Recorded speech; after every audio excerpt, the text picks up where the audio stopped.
Este es un podcast de Craft Courier, en el que Agustín Garetto y Milan Jedic analizamos semanalmente la política, la economía, la cultura, los temas internacionales y los hechos relevantes con una visión de conjunto, reflexiva, analizando tendencias, actores y teoría para entender mejor la realidad, priorizando la calidad de un análisis artesanal por sobre la velocidad y la cantidad. Hola, ¿qué tal? ¿Cómo va, Milan? Hola Agustín, ¿cómo andás? Todo bien. Acá estamos en un nuevo episodio que lo vamos a hacer con Tito Nolasco, que ya ha participado con nosotros, precisamente cuando yo no estuve en este verano. Y quisiera que arranquemos hablando después un poco de todo lo que sucedió en la semana y que Tito nos cuente sus opiniones. Pero antes de eso quería que te presentes, para quienes aún no te conocen, Tito. Dale, ¿cómo andas, Agus? Gracias por la intro. Milan, ¿todo bien? Muy bien. Todo bien. Soy politólogo de la UCA, gerente de Asuntos Públicos para Latinoamérica de Prospectiva, eh, analista político, columnas de opinión a veces, apariciones en medios esporádicas, analizando la realidad, la coyuntura política y, más que nada, el juego de fuerzas, ¿no? Entre los distintos actores. Estuviste con nosotros en el segundo episodio de esta temporada, como dijo Agustín, reemplazándolo a él que no estaba porque estaba de vacaciones. Y te hemos citado varias veces desde entonces, porque en aquel episodio dijiste, el mes clave es junio. Yo cuando en ese momento lo dijiste, no te quería decir, che, es marzo, que es cuando arranca lo de la cosecha y todo eso. Dije, bueno, qué sé yo. Y no, tenías razón, junio, porque claro, arranca la venta de la cosecha, pero arrancar no significa que empiecen que liquiden todo. Y hay que ver otras variables, el tema del swap con China, el FMI, efectivamente si terminan de bajar la inflación y, volviendo al primer punto, cuánto van a liquidar efectivamente los ganaderos, los de El la sector cosecha y agropecuario. el sector agropecuario, exactamente. Así que bueno, te hemos Sí. citado varias veces. Es que ese es el mes clave, pero para empezar a ver cómo va a ser el segundo semestre, porque el ganadero no tiene que liquidar todo. De hecho, puede acopiar su cosecha durante 6 meses, inclusive tal vez Sí. un año. Entonces hay que ver qué incentivos da el gobierno para que la liquidación de la cosecha acompañe su plan económico. Hace 2 episodios pasamos un recorte de una entrevista que le habían hecho a la presidenta de la Sociedad Rural de Rosario, en la cual decía, a este nivel de dólar no vamos a liquidar, así, directamente. Ese es el gran punto. Va a hacer una devaluación el gobierno, rompiendo el crawling peg y rompiendo las expectativas y las metas que fijó, que también son metas que generan expectativas sobre la inflación. Va a llevar a una unificación cambiaria, va a lograr hacerlo o no. O sea, son todos interrogantes, pero la realidad es que sí, el sector ganadero hoy está diciendo a este nivel de tipo de cambio, a este atraso, no hay incentivos para liquidar, porque la gente tiene que recordar siempre que al atraso del oficial se le suman las retenciones. Entonces, Claro, el dólar exportador para el agro es todavía más bajo que el oficial siempre. claro. Ujú. Bueno, hecha esta introducción de los que son nuestros fieles oyentes, para que sepan quién es Tito, si querés, Agustín, repasemos un poco lo que ha pasado en la semana, que hemos tenido un montón de temas para poder analizar. Sí, obviamente que la semana arrancó con el día lunes, que sucedió algo que quizás muchos ya han olvidado, que fue la cadena nacional del presidente, donde festejó los logros del gobierno en macroeconomía. No sé si tenés algo para agregarle a ese discurso, Tito y Milan, si tienen algo para agregarle. Me pareció raro. O sea, una cadena nacional para anunciar qué específicamente. ¿Qué medida anunció? O sea, terminó la cadena y vos dijiste, bueno, ¿qué acaba de comunicar el presidente? Porque una cadena nacional es para comunicar algo, dar un mensaje. ¿Qué comunicó? Con los 4 ministros ahí parados alrededor. ¿Qué ¿Cuál fue el expectativas mensaje? cambió, no? Mm. Ninguna, tal cual. Yo te diría que si ponías no sé, el discurso del 1 de marzo o el de la Asunción, era lo mismo. Dijo casi lo mismo. Era un, un debate teórico más que de política pública. Sí, comunicó, si se quiere, un hito, que fue el superávit financiero, que es el superávit después de haber pagado intereses de la deuda, pero es del primer trimestre, no de todo el año, y es retrasando algunos pagos. Hay todo un tema en el sector energético con Camesa, o sea, bueno, se logró y es bueno y siempre se aplaude, ¿no? Que se busque la disciplina fiscal desde el Estado. Pero realmente yo lo sentí más como un intento de ocupar la agenda previo a la marcha que ya estaba convocada para el día siguiente, que para comunicar un logro puntual o una medida puntual del gobierno. Entonces yo creo que fue más que nada una primera medida defensiva del gobierno, buscando tal vez desincentivar un poco la participación en una marcha que seguramente ya sabían iba a ser masiva. Sí, que uno puede decir después del resultado de la marcha de la cual vamos a hablar es que perdió, porque no logró ocupar espacio en la agenda y para colmo, no sé qué día nos vimos, Milan, y yo te mencioné la cadena nacional y dijiste, sí, la cadena como que si pasó hace 2 meses y no. Claro, y el oyente que recuerde, a ver, ¿cuándo fue la cadena? Ahora que se lo mencionamos, fue el lunes, pero entre que pasó sin pena ni gloria, como dice Tito, la movilización del martes vino justo después y, y que tampoco dijo nada, ya está, uno se olvidó de la cadena.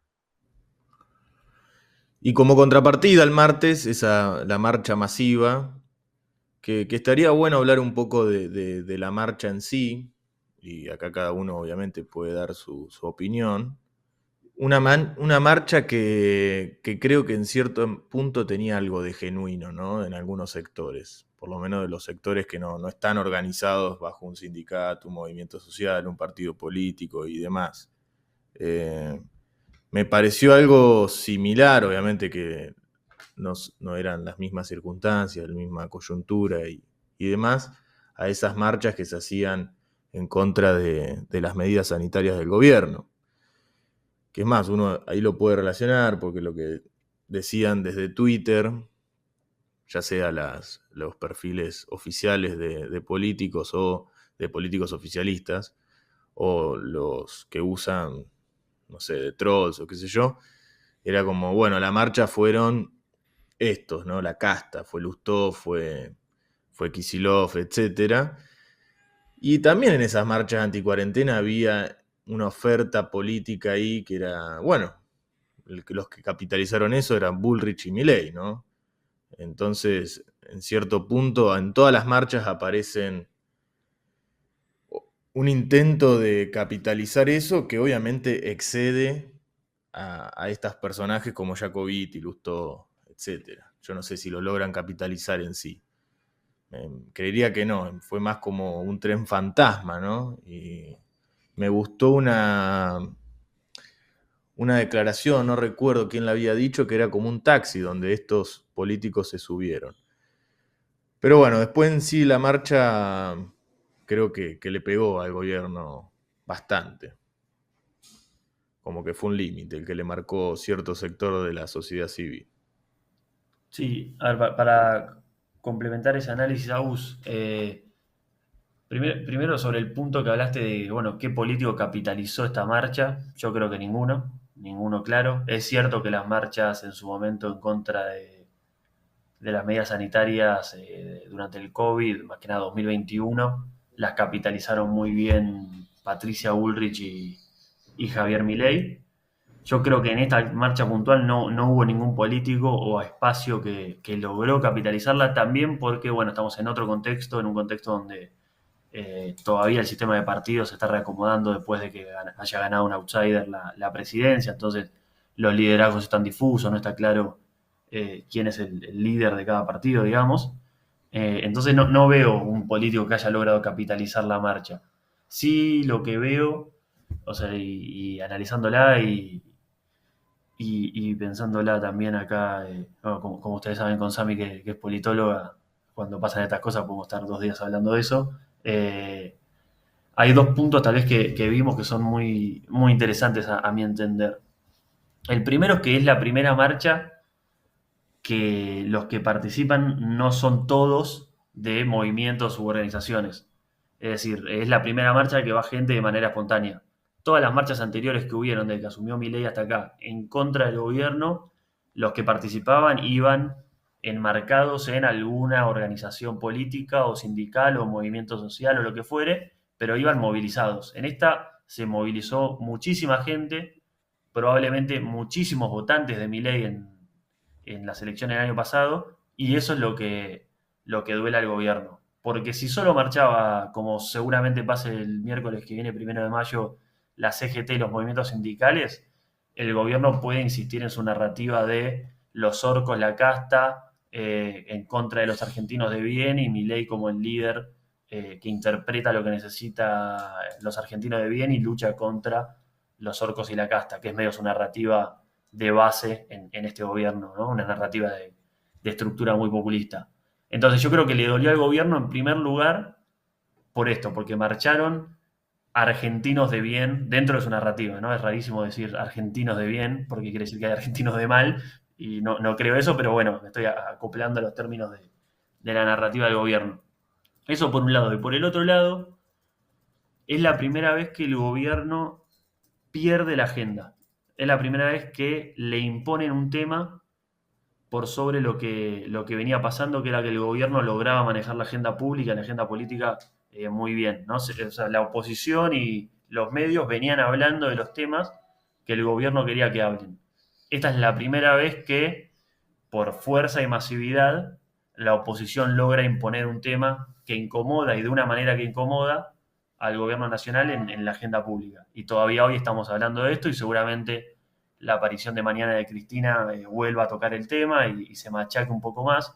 Probablemente en una semana más esto quede un poco en el olvido y el gobierno negociando con las universidades logre desarticularlo. Pero bueno, esta semana fue la primera vez que el gobierno discursivamente estuvo a la defensiva. Es muy interesante ese punto que haces, porque van 5 meses de gobierno. Y si pensamos en el kirchnerismo, ¿cuándo fue la primera vez que perdió en la agenda, en el seteo de temas en la agenda? 2008, con la crisis del campo, ¿no? 5 años después de gobernar. Hasta ese momento eran siempre ellos los que seteaban la agenda, imponían los temas. Después del 2008 la retomaron, ¿no? Y volvieron a tener esa preponderancia. Pero fíjate, ¿no? A 5 meses ya le copan la agenda. Yo creo que la marcha marca un pequeño hito, tampoco una cosa gigante, pero un pequeño hito, ¿no? Bueno, hay mucha gente que, como dijiste, incluso son votantes, que están disgustados con alguna de las políticas que hace. ¿Eso se va a transformar en algo más grande? No sabemos. Como bien dijiste, la oposición está medio dispersa. Quiero que después hablemos un poco sobre eso. Y nadie capitalizó esto, pero bueno, hay que ver si nos sigue. Yo creo que la actitud del día de la marcha del gobierno fue muy negativa, muy infantil, de salir a criticar, ¿no? Tomar esto de tomarse las lágrimas de los zurdos y todo eso. No, creo que no entendieron el golpe en el momento. Después al día siguiente ya salieron a rectificarse, ¿no? Incluso en la conferencia que dio en la Fundación Libertad, dijo la frase: usan causas nobles para voltear un gobierno. Noble implica que supuestamente es algo bueno, y él está en contra de la educación pública, básicamente. Ahí como que tuvo que recular un poco en chancletas, ¿no? Se dio cuenta que la marcha había sido genuina, y por más que había un montón de actores políticos, claramente la mayoría de la gente fue autoconvocada. Sí, yo creo que ese recular en chancletas, que esos errores comunicacionales que hicieron durante la marcha, las horas después, y cómo fueron cambiando esa narrativa al día siguiente, tiene mucho que ver en esto de que por primera vez se encontraron a la defensiva. Y no esperaban eso, y no supieron manejarse como se manejan cuando están a la ofensiva, dominando la agenda. Es la primera vez que tuvieron que reaccionar y no ser ellos los que empujen, y eso les desconfiguró su forma de comunicar. También me parece interesante, a mi criterio, ¿no? ¿Por qué engancha, por qué engancha en ciertos sectores de la sociedad esta ofensiva o este ataque a la idea de universidad pública? Yo lo había estado hablando un poco en off con Milan y le decía que, bueno, más o menos me dan dos grupos, ¿no? Primero que hay un grupo que no llega nunca a la universidad pública y que ese grupo se ve muy lejos por cuestiones socioeconómicas más que nada, y entonces no le interesa. Pero también me parece que en cierto punto la sociedad está cambiando un poco, más que nada las capas más jóvenes, donde la universidad no es La un meta. fin, una meta, exacto. Entonces, no, la defensa de la universidad le parece algo de otros. ¿Y por qué? Porque si yo hoy más o menos veo muy por arriba, ¿no? La juventud, creo que hay otros temas que les interesa. Mucho el tema de las finanzas, por una parte. Es muy gracioso ver que un chico de 14 años, y sin criticarlo, ¿no? Pero ver un chico de 14 años que dé consejos de finanzas o de criptomonedas. Pero también otra cosa interesante, que es el furor por el emprendedurismo, por el ser tu propio jefe. Y esta cantidad de cursos que aglutinan a jóvenes de 18, 19 años, que si uno se remonta a 30 años pasados, decía, es más, ayer cuando salí un poco a caminar me crucé dos padres que estaban esperando que sus hijos salgan del colegio y uno le dice al otro, cuando yo me recibí de ingeniero, estudié para trabajar para un empleador. O sea, yo salí pensando trabajar en un empleador. Claro, y hoy un joven quizás de la secundaria, cuando sale, no sale pensando eso, sale pensando de un negocio que le va a solucionar todos sus problemas y que la va a estallar, porque eso también es otro tema, ¿no? Y creo que por eso está enganchando un montón y me sorprende, sinceramente, pero bueno, es un cambio de la sociedad de hoy en día. Es lo que hablamos varias veces sobre esto de la literatura de la autoayuda financiera, que está Claro. cada vez más de moda. Sí, ahí creo que es verdad que eso cambia de base el rol de la universidad, porque ya se piensa de otra manera el mundo laboral y la universidad que te prepara para el mundo laboral tiene que adaptarse a eso. Pero yo creo que hay dos factores que cambian mucho a la sociedad y a los más jóvenes pensando de cara al futuro. Uno es los avances tecnológicos, la computadora, el celular.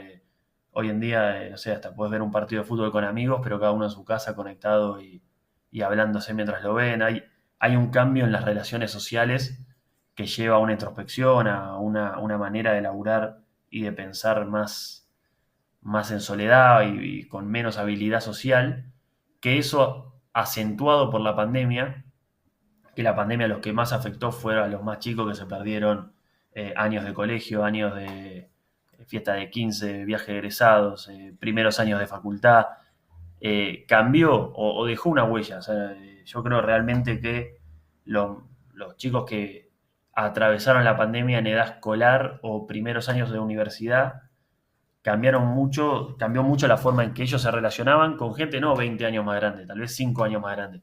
Cambió mucho esa manera de relacionarse y eso se ve en esta forma de trabajar. Ya de todos esos chicos, ir todos los días presenciales a laburar a una oficina es algo que seguramente no suceda, seguramente muchos trabajen desde su casa, seguramente su casa, que era una zona residencial, de alguna manera se vuelve una zona comercial también, porque desde su casa impulsen algún emprendimiento, algún proyecto, no tengan un solo trabajo, pero sí con cierta soledad. Sí, laburando de esta manera, como bueno, tengo que pensar yo un negocio que a mí me salve para siempre. Y eso sí, a la universidad la cambió y la va a cambiar y las universidades públicas van a tener que adaptarse, que siempre lo público tarda más en adaptarse que lo privado. Bueno, ahí tiene un desafío grande todo el sistema universitario nacional de cara a las generaciones que vienen, a los alumnados que vienen. Muy interesante.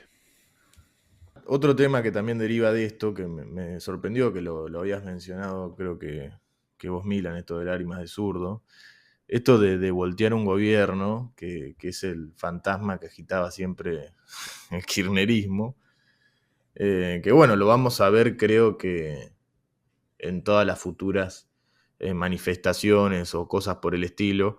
Creo que ahí el gobierno tendría que madurar un poco, porque sinceramente, mira, en el caso de Santa Fe, Ciudad, se movilizaron un montón en defensa de la universidad pública, y también uno tiene que decir, se movieron en defensa de la universidad pública, no lo sé, son un montón las demandas eh, que había.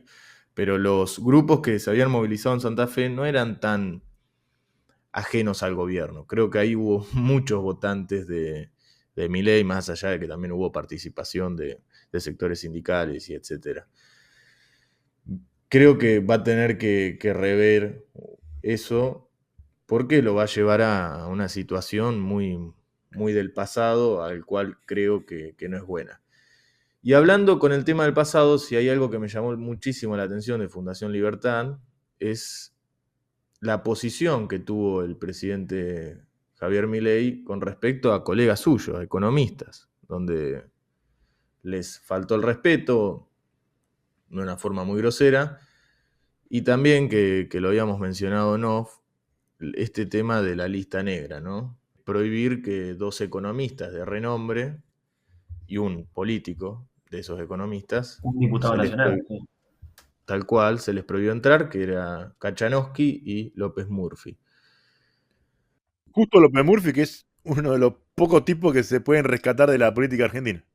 Increíble. No, y que siempre mantuvo un mismo pensamiento más o menos liberal, depende con quién lo compares, pero siempre en la misma línea, ¿no? Claro. Y que nunca ataca a nadie, siempre fue respetado por todo el mundo. Eso me sorprende mucho, realmente. Y muchas veces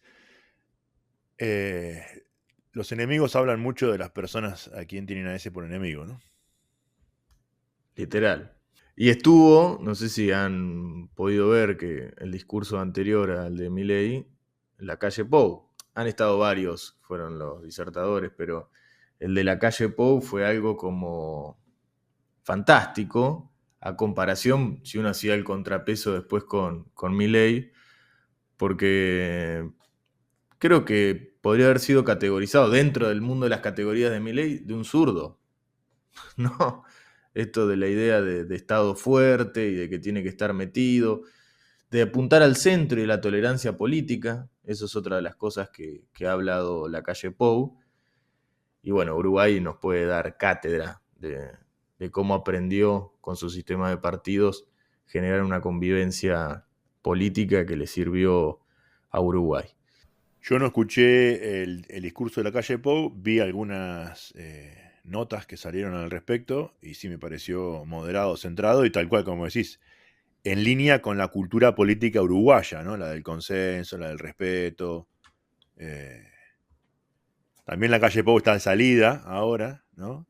No le fue nada mal en su gobierno, con lo cual creo que se lo ve más relajado y puede opinar más tranquilo, sin subirse a la tribuna tanto, porque, bueno, este año son las elecciones, en octubre, él no puede presentarse de vuelta, tiene que dejar sí o sí el cargo, y queda para dentro de 5 años con una imagen muy alta, muy positiva, un tipo todavía muy joven. Yo creo que también va a moderar sus opiniones, va a tirarse cada vez más al centro, ya pensando en su nueva candidatura dentro de 5 años. Imagino. Sí, sí, eso puede ser. Eso sí, va, puede ser no, eso es un tipo joven que seguramente busque volver, o sea, no se retire en octubre de este año, sino que siga activamente en la política uruguaya. Sí llama la atención dónde dijo lo que dijo, ¿no? Porque estaba dando un discurso en Fundación Libertad, sabiendo el contexto argentino, ¿no? El presidente de Uruguay no puede decir que desconocía el contexto local o dónde estaba hablando y planteó algo que parte de la oposición de Milei, una oposición dialoguista, también le plantea que no es lo mismo la libertad cuando naces en una clase media alta que cuando naces en una clase baja. no es lo mismo la libertad cuando no tenés para comer que cuando sí tenés todos los días. O sea, planteó ese discurso de, bueno, la igualdad ante la ley, la igualdad de oportunidades, toda la igualdad de ese estilo de la libertad, bueno, depende mucho de tus circunstancias. Entonces el Estado tiene que estar presente para buscar equiparar esas diferencias y bueno, fue muy llamativo que lo haga justo antes de que hable Milei, en el contexto en que lo hizo. Yo creo que ahí hay una nota, un mensaje político, una nota importante, ¿no? Que quería dejar la calle poco. Ujú. Que obviamente Milei mucho no lo escuchó, podemos decir, o no tomó los consejos que le dio su par uruguayo. Arrancó dando una clase, bueno, creo que en varios de sus discursos ha dado clases de economía, de macroeconomía. Estaría bueno hablar sobre ciertos puntos que dejó esto de Fundación Libertad.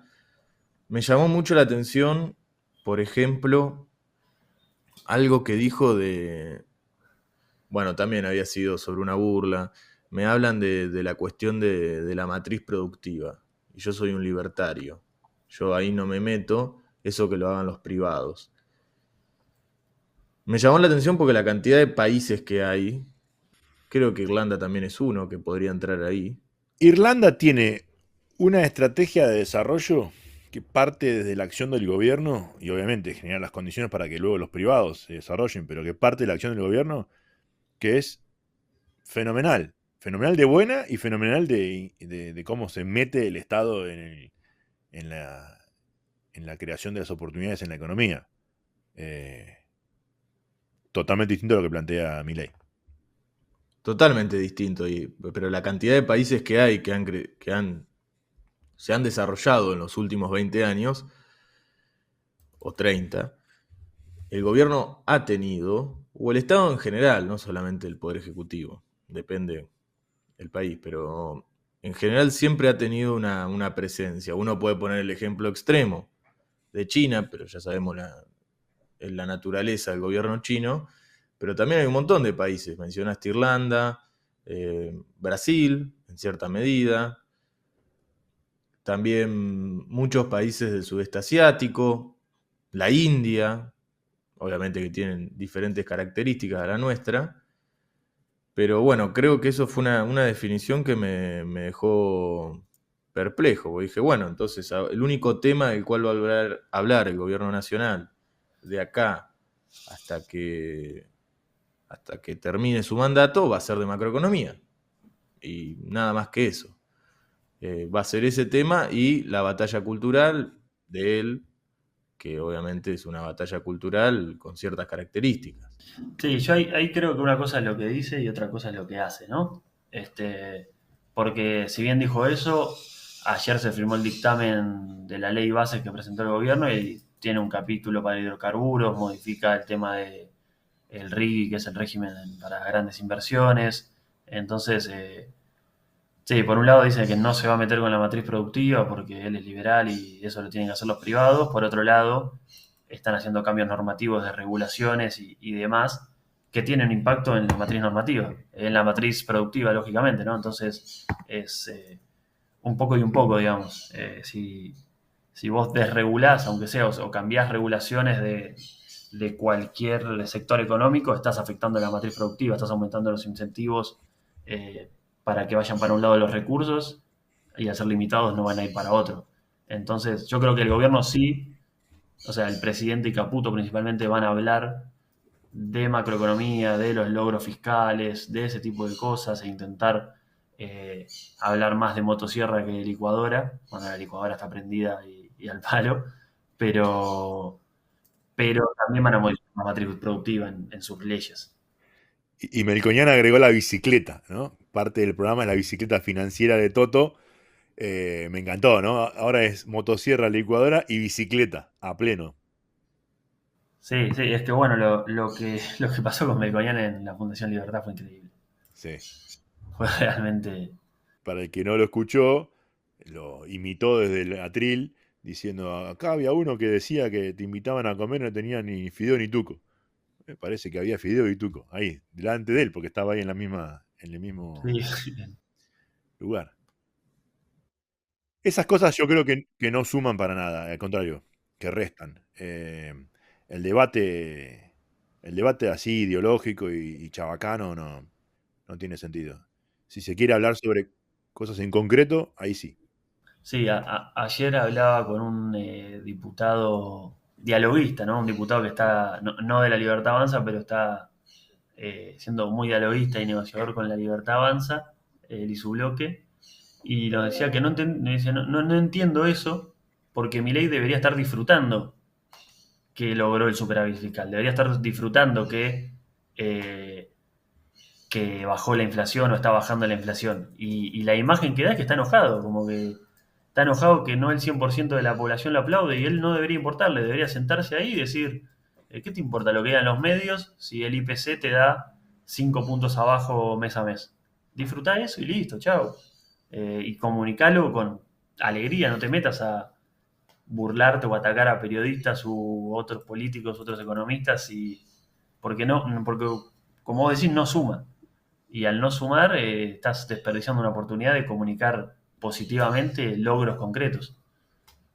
Me das pie para contar también que ayer fui a un evento donde expusieron un montón de intendentes de diferentes partes del país.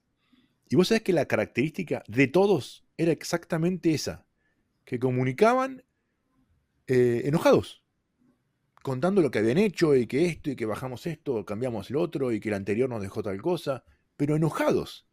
Y vos decís, pero escúchame, estás años para lograr una posición con un supuesto programa. Algo del programa tenés que tener en la cabeza, mínimo. Nadie lo tiene escrito. En aquel episodio que grabamos, Tito, ¿te acordás juntos? Dijimos, no tiene programa Milei. Bien, no lo tiene, ya nos lo demostró.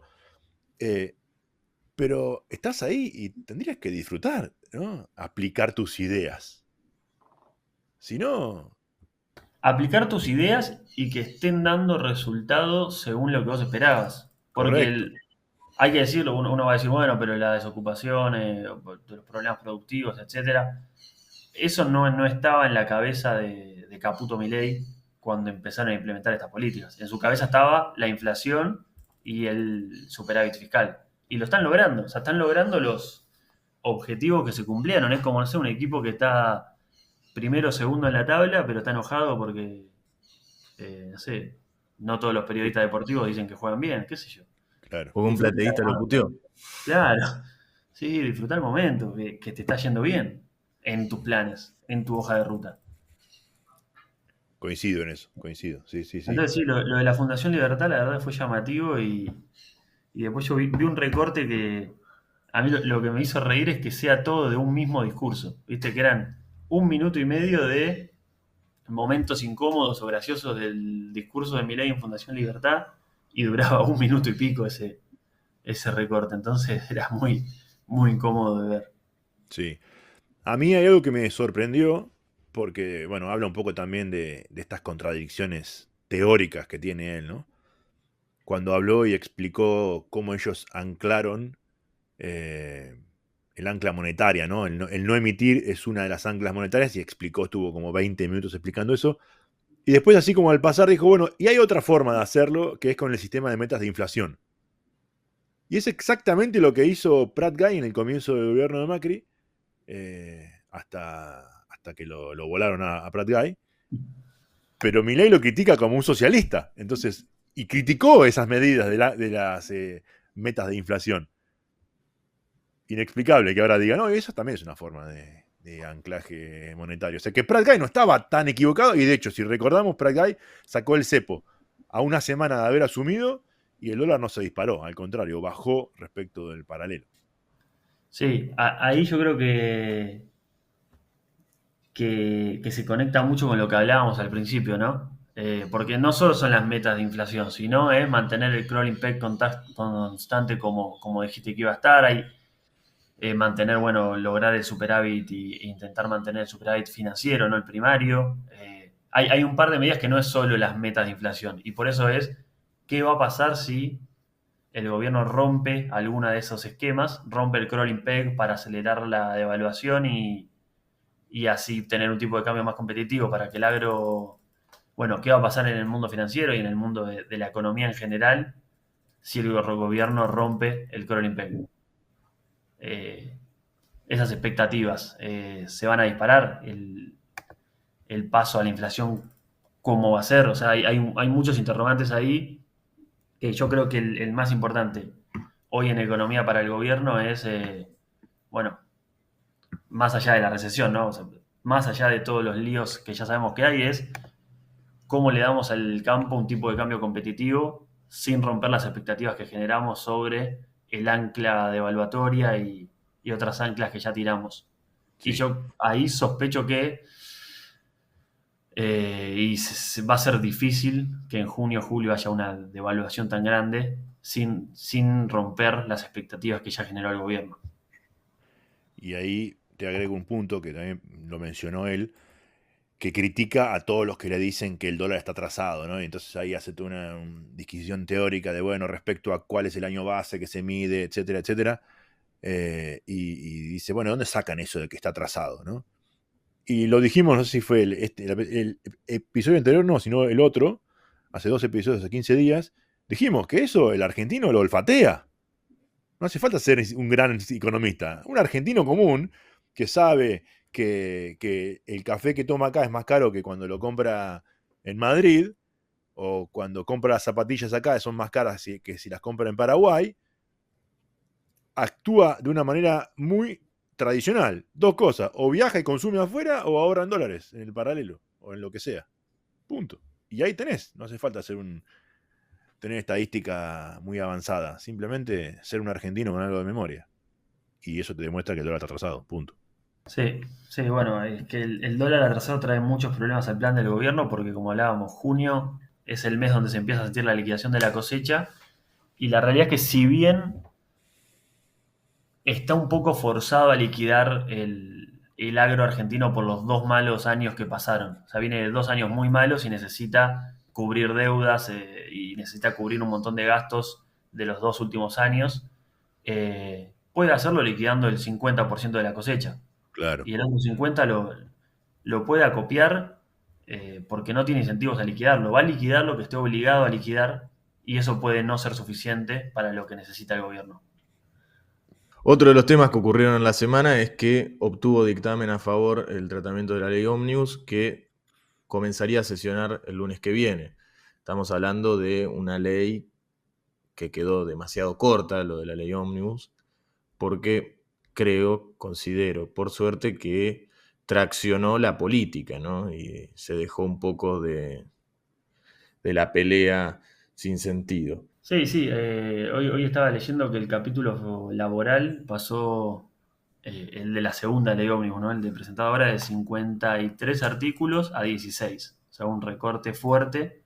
Claramente el gobierno está entendiendo que se está imponiendo a la política y el gobierno está entendiendo que necesita, antes del 25 de mayo y el pacto del 25 de mayo y demás, sancionar la ley ómnibus y tener una victoria legislativa y llegar fortalecido a esa instancia y entiende también que no puede imponerse al Congreso. Con solo 30 diputados no puedes imponerte al Congreso, necesita apoyo de otros bloques y necesita negociar y para ello está dejando mucho de sus iniciativas en el camino, tal vez pensando que las puede retomar en 2025 en adelante si le va bien en la elección de medio término, pero entendió que en el corto plazo no puede imponer su agenda de reformas de punta a punta como quería, tiene que negociar, la política manda y más en el Congreso. Algunas cosas que terminan quedando en el dictamen son muy positivas. Pongo un ejemplo, el tema del cambio en el sistema de cómo puede llegar a terminar siendo la indemnización en los trabajos.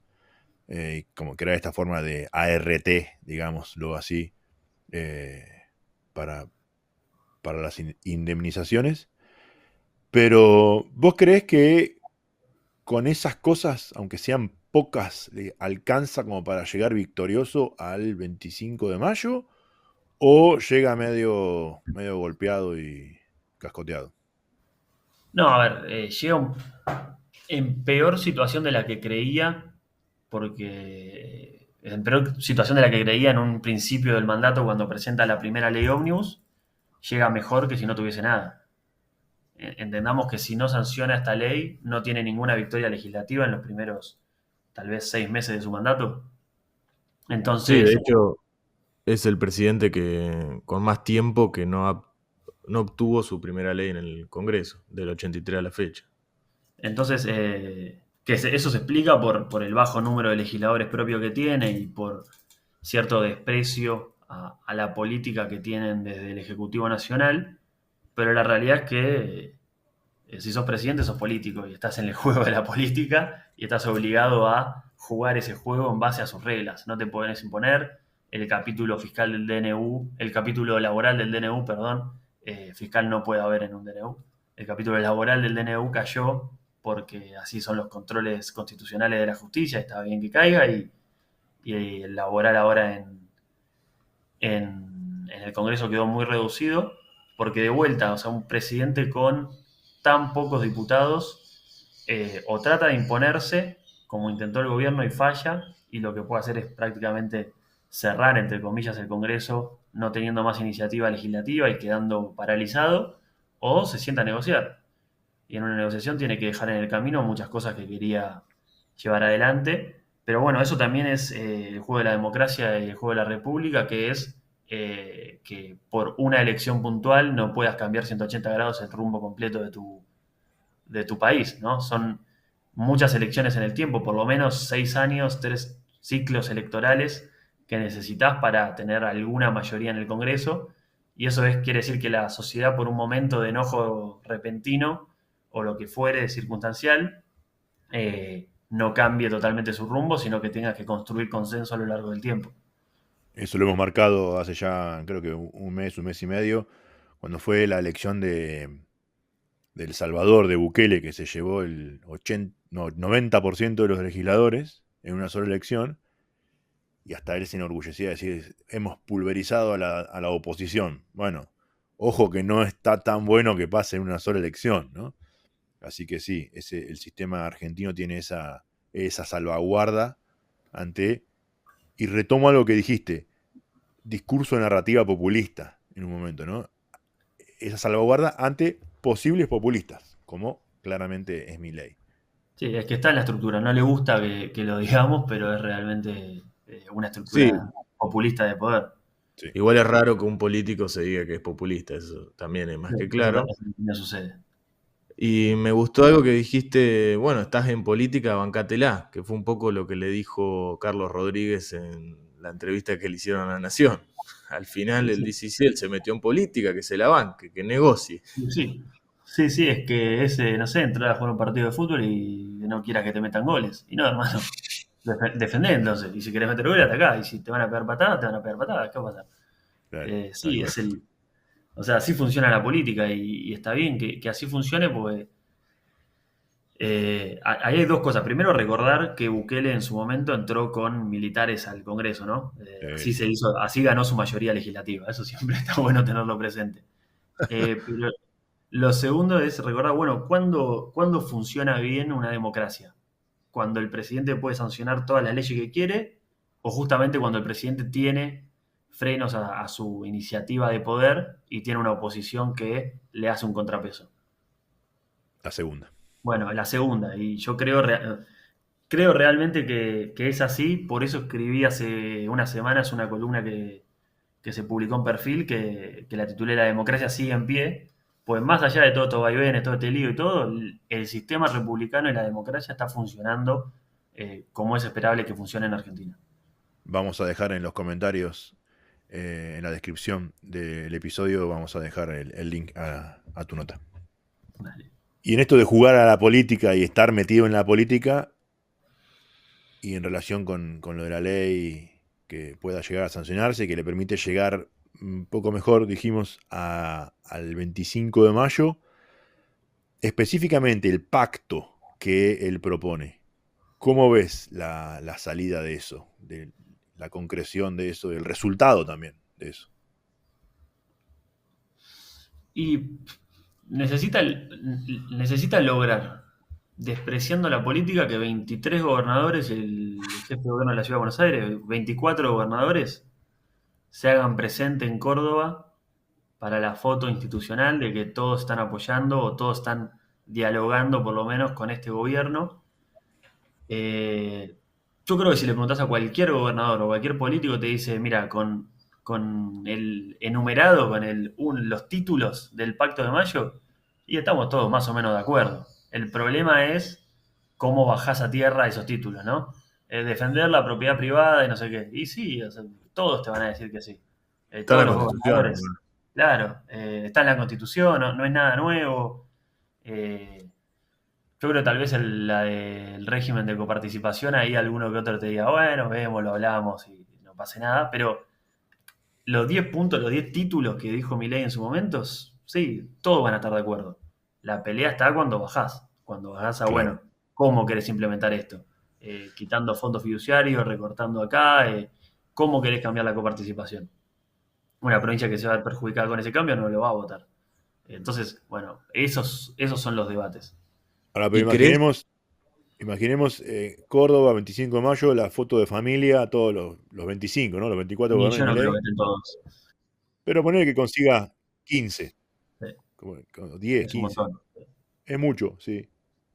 ¿Y después? ¿Qué va a cambiar eso a la Argentina? No, Justamente quería preguntar, ¿tiene algún sentido el 25 de mayo hoy? el 25 de mayo tuvo un sentido muy grande el 1 de marzo, porque corrió la pelota 3 meses casi. O sea, el 1 de marzo todo el mundo esperaba, bueno, que arranque el gobierno de Milei, digamos, que Milei se siente y dé su discurso e inaugure las sesiones legislativas, pero también su primer año de mandato, ¿no? Se acababan los 100 días de gracia, la luna de miel, todo eso.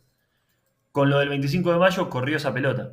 La pateó hasta fines de mayo, casi junio, que es cuando él espera tener buenas noticias. Al 25 de mayo seguramente llegue con una inflación de abril de un solo dígito, seguramente logre llegar con la ley bases aprobadas, o sea, su posición más fortalecida que el 1 de marzo por lo menos.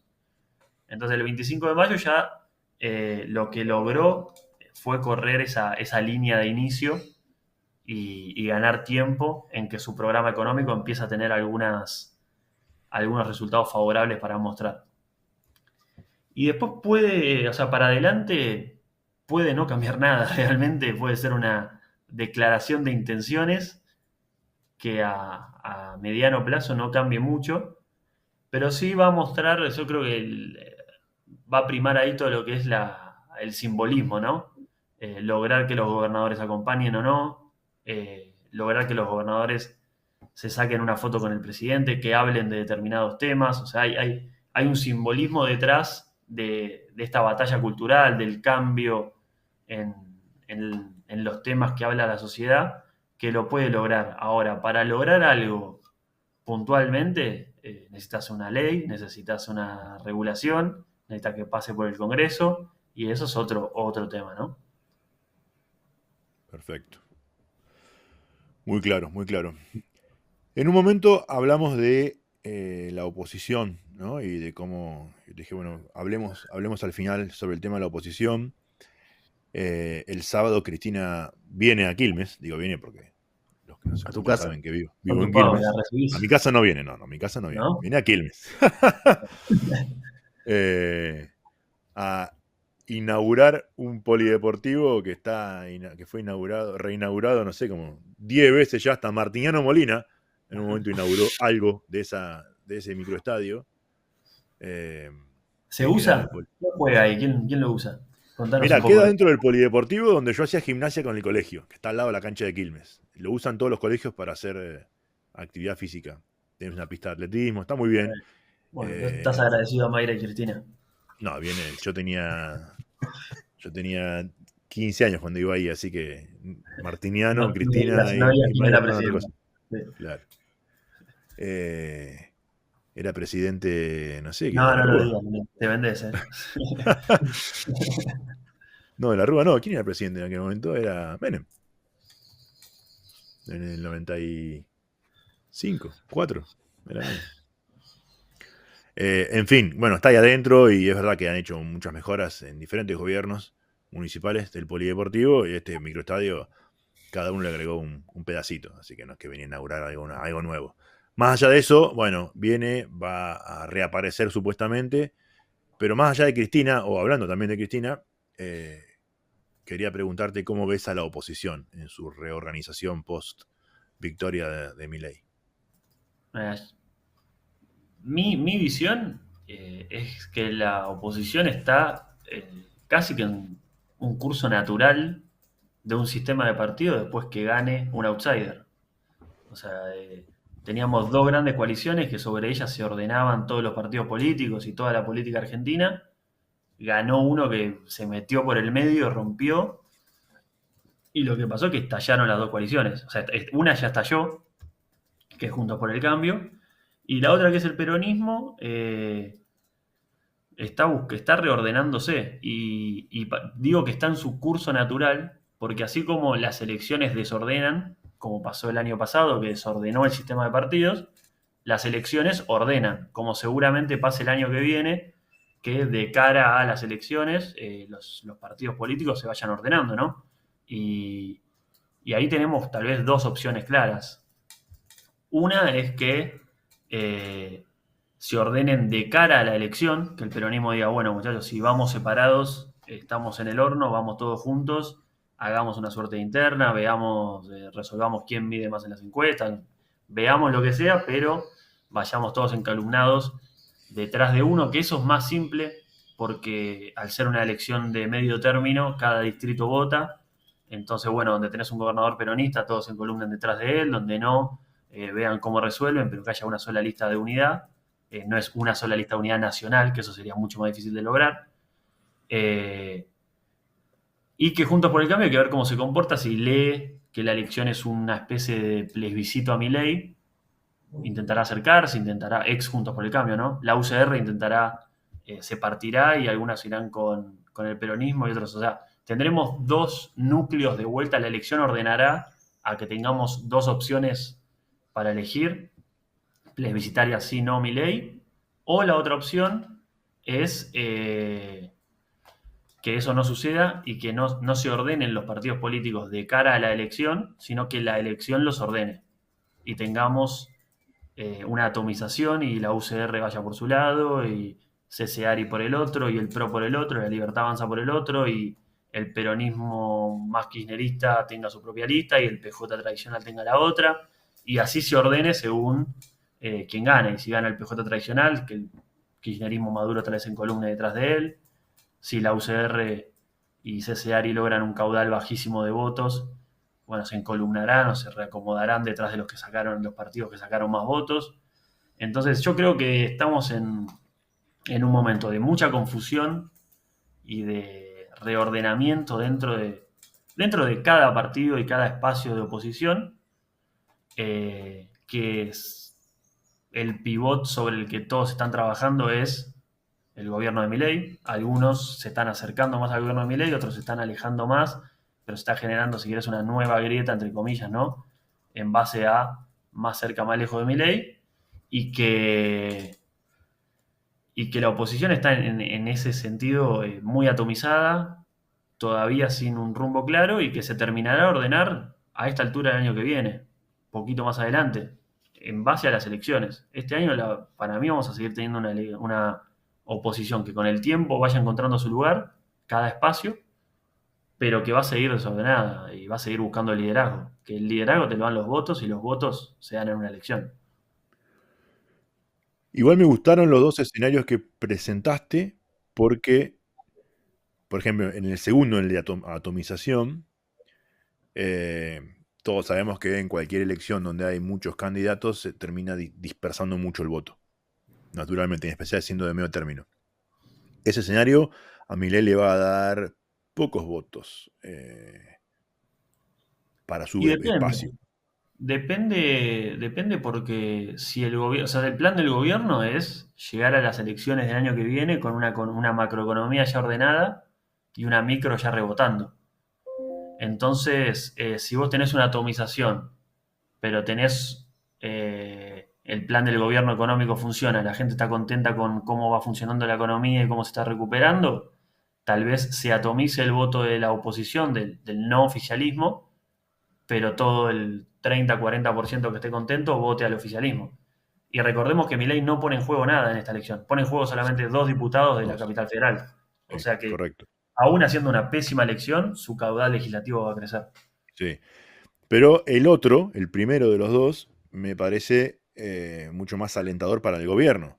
Porque si, por ejemplo, se presenta la Libertad Avanza junto con una parte del PRO, o con el PRO y algunos más, y se arma otro paquete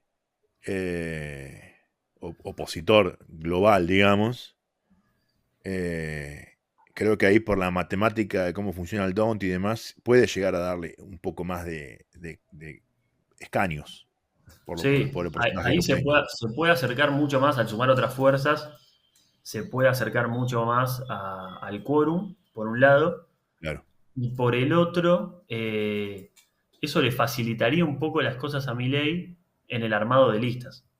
Porque recordemos que Milei no tiene tanta gente, No, no no, tiene una tal cual. estructura como para completar listas en 24 distritos más los distritos dentro de esos distritos, intendencias y demás, concejales, etcétera. Y el gran peligro que tenés siempre ahí, ¿cuál es? Que se te meta cualquiera. Recordemos el caso de Paraná, que el candidato a intendente o el primer concejal de La Libertad Avanza en Paraná Es era amigo de masista. Massa, masista a morir, Total. A pero morir. no es que hizo un laburo de, bueno, si me voy a candidatear con mi ley, limpio mis redes sociales. No, Hasta el dejó día la de la foto ahí. elección, sí, tenía una foto de perfil con Massa Sí. y era candidato de La Libertad Avanza, entonces, en Paraná esto, increíble.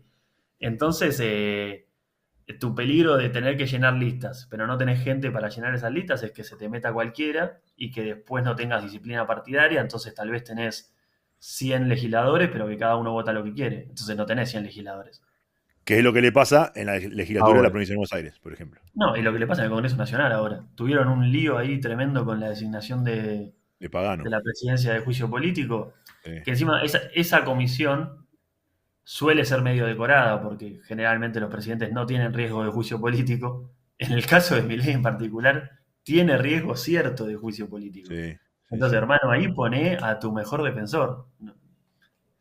No tengas el lío que estás teniendo. Bueno, esa falta de cantidad y de calidad de gente para poner en las listas, aliándose con el PRO y con la UCR, tal vez, que tal vez también a los que arman listas en el PRO y UCR se les agua la boca, se dé un poco por resuelta, ¿no? El PRO está Sí, demostrando más disciplina partidaria, si querés, de alguna manera, de cara al gobierno, que los legisladores propios del gobierno. sí, sí, sí, coincido en eso. Sí, sí. Creo que el que haya ganado Macri también puede llegar a ordenar eso, la Y presidencia puede del ser, PRO. pero recordá que Macri también tiene su voluntad de poder, es un personaje con el que te tenés que sentar a negociar también, ¿no? Tiene sus imposiciones. Por eso, si le pone gente en las listas, va a mantener esa cuota de poder. Claro, bueno, ahí la negociación va a ser cuánto le pone. Bueno, Y bueno, veremos. después las peleas internas también de todos los partidos, ya un partido histórico de alguna manera como es el PRO, ya tiene más de 20 años, tiene más o menos, Sí. ya tenés dentro del partido distintas líneas, distintos dirigentes, todos pelean por su lugar, por poner a los suyos.